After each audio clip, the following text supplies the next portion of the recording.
Jumpa lagi di Haiko Education. Masih bicara tentang stokiometri,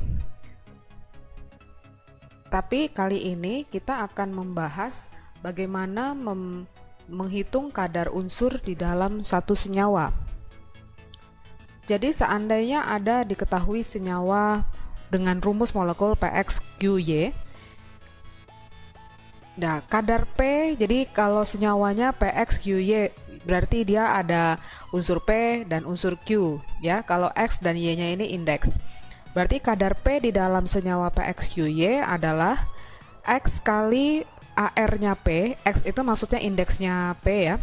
X kali AR-nya P per MR-nya dari senyawa PXQY ini dikali 100%. Kita tahu kalau kadar itu berarti maksudnya persentase. Lalu bagaimana menghitung kadarnya Q? Kadarnya Q berarti Y dikali AR-nya Q per MR-nya PXQY. Ya, jadi Y itu tadi indeksnya Q dikali AR-nya Q per MR keseluruhannya PXQY dikali 100%. Nah, X dan Y adalah jumlah atom unsur dalam satu molekul senyawa PXQY ini. Oke, ilustrasinya jadi seperti ini ya. Ilustrasi untuk menghitung kadar unsur dalam senyawa. Misalkan ada satu porsi bakpao ayam. Satu porsi bakpao ayam katakanlah masanya 100 gram. Nah, bakpao ayam itu berarti terdiri dari bakpaonya itu biasanya dari tepung terigu. Kemudian dia ada mengandung daging ayam. Misalkan daging ayamnya itu 40 gram. Lalu di dalam daging ayam sendiri itu dia mengandung lemak. Misalkan lemak yang terkandung di dalam daging ayam ini 10 gram. Jadi ini hanya ilustrasi ya, ini hanya sebuah ilustrasi. Nah, kita lihat nih gambar bakpaonya. Ini ada bakpao satu keseluruhan inilah keseluruhannya ya 100 gram. Di dalam 100 gram bakpao ini ada daging ayam di sini. Misalkan ini daging ayamnya. Ayamnya 40 gram misalkan. Lalu lemak yang ada di dalam daging ayam ini misalkan 10 gram. Berarti kita bisa menghitung kadar lemak di dalam daging. Jadi di sini kadar lemak di dalam daging ayam ya. Lemaknya 10 gram, daging ayamnya 40 gram. Berarti kadar lemak dalam daging kan berarti 10 gram per 40 gram dikali 100%. Berarti dapatlah 25%. Tapi kalau misalkan kita menghitung kadar lemak di dalam satu bakpao kan berarti bakpaonya 100 gram kan? Bakpaonya 100 gram, berarti berapa kadar lemak dalam bakpao? Berarti 10 gram per 100 gram kali 100%, berarti dapatlah kita 10%. Nah, kemudian berapa kadar daging di dalam bakpao? Kadar daging dalam bakpao karena tadi bakpaonya 100 gram, daging ayamnya 40 gram, berarti kadar daging di dalam bakpao itu 40 gram per 100 gram kali 100%. Kita dapatlah angkanya 40%. Jadi ilustrasi kadar unsur dalam senyawa tuh seperti itu ya. Ingat aja ilustrasi bakpao ini. Nah, bagaimana penerapannya di dalam menyelesaikan soal-soal tentang kadar unsur dalam satu senyawa? Ya, kita lihat contoh berikut ini. Pada senyawa NH42CO3, hitunglah kadar yang pertama, kadar karbon dalam NH42CO3. Jadi senyawanya di sini ada NH42CO3. Di dalamnya ini ada karbon. Ini karbonnya. Ya, AR-nya masing-masing sudah ada. AR-nya N, H, C, dan O. Nah, pertanyaan yang A, hitung karbon dalam NH42CO3. Berarti kita ingat lagi tadi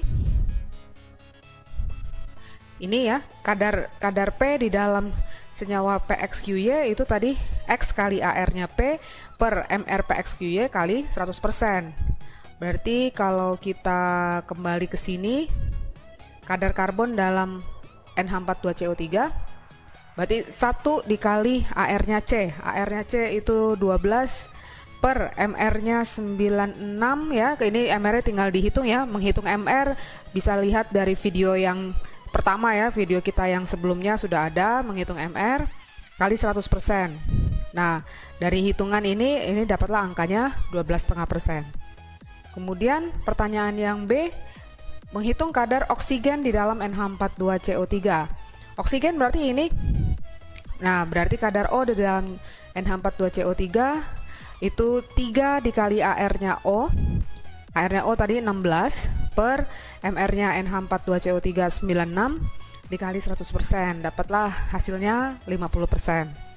Kemudian kadar hidrogen dalam NH42CO3.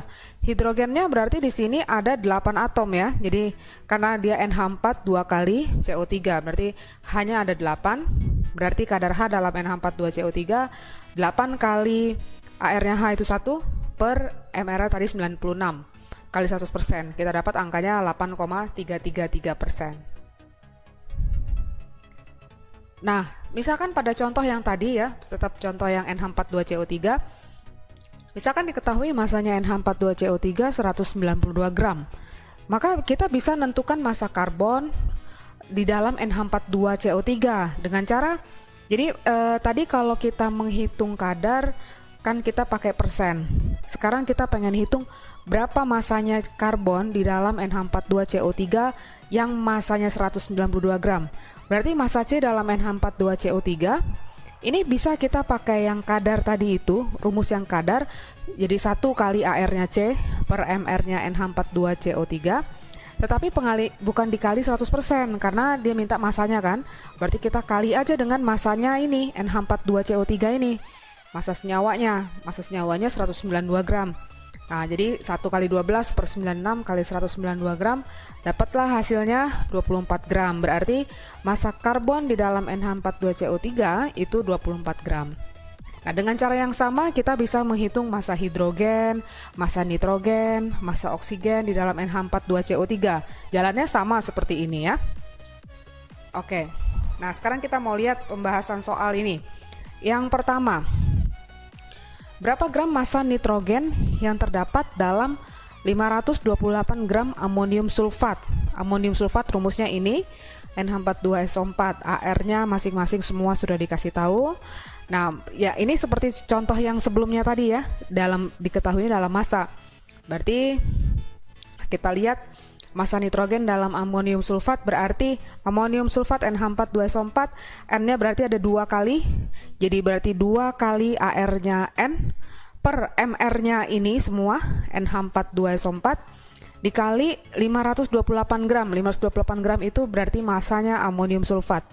Dari hasil hitungan itu kita dapat angkanya 112 gram. Nah, kemudian kita lihat nih contoh yang kedua. Di dalam 100 kg pupuk ZA terdapat 66 kg amonium sulfat. Amonium sulfat tadi NH42SO4 murni. Jadi dalam 100 kg pupuk ZA terdapat 66 kg amonium sulfat murni. AR-nya masing-masing dikasih tahu. Lalu pertanyaannya, tentukan kadar nitrogen di dalam pupuk ZA. Kadar nitrogen dalam pupuk ZA yang keseluruhannya ya. Nah, massa N dalam NH42SO4 ini kita bisa ingat lagi tadi ilustrasi bakpao. Ya, kita ingat lagi ilustrasi bakpao tadi. Jadi kalau di sini pupuk ZA ini itu sebagai keseluruhan bakpao ini. Inilah pupuk ZA-nya ya, ilustrasi ini ya. Kemudian di dalam pupuk ZA itu terdapat NH42SO4 murni. Berarti NH42SO4 ini ilustrasi kita tadi daging ayam yang ada di sini. Pertanyaannya, tentukan kadar nitrogen di dalam pupuk ZA. Nitrogen itu kan adanya di dalam NH42SO4. Berarti itu ilustrasi yang tadi kita bahas, ilustrasinya seperti lemak di dalam daging ayam. Itu sama ya ilustrasinya jadinya ya. Nah, jadi berarti kita hitung dulu karena kan kita kepengen tahu berapa kadar nitrogen dalam pupuk ZA. Nah, kita hitung dulu, kalau ada 66 kilo amonium sulfat, berapa massa nitrogennya begitu ya. Jadi massa nitrogen di dalam NH42SO4 itu dari 2 kali AR-nya N, AR-nya N14 per MR semuanya, MR-nya 132 dikali 66 kilo. 66 kilo berarti kita lihat dari sini massanya amonium sulfat. Jadi dari hasil hitungan ini didapat angka 14 kilogram. Nah, kembali ke ilustrasi bakpao, berarti itu andaikan bakpaonya ini adalah pupuk ZA, 100 kilo pupuk ZA, di dalamnya ada amonium sulfat, kalau ilustrasi tadi kita daging ayam, Ya, amonium sulfatnya itu 66 kilo. Ternyata di dalam amonium sulfat itu mengandung nitrogen. Nitrogen kita asumsikan ilustrasi lemak tadi, ya. Jadi ini 66 kilo amonium sulfat, di dalamnya ternyata ada nitrogen 14 kilogram. Berapa kadar nitrogen di dalam keseluruhan ini? Berarti kan kadar nitrogen dalam pupuk ZA kita bandingkannya dengan massa pupuknya sendiri. Jadi 14 kg per 100 itu ya dari 100 kg pupuk ZA dikali 100%, kita dapat hasilnya 14%. Berarti kadar nitrogen dalam pupuk ZA adalah 14%. Oke, demikianlah pembahasan kita tentang kadar unsur dalam senyawa. Jangan lupa ikutin terus video Haiko Education.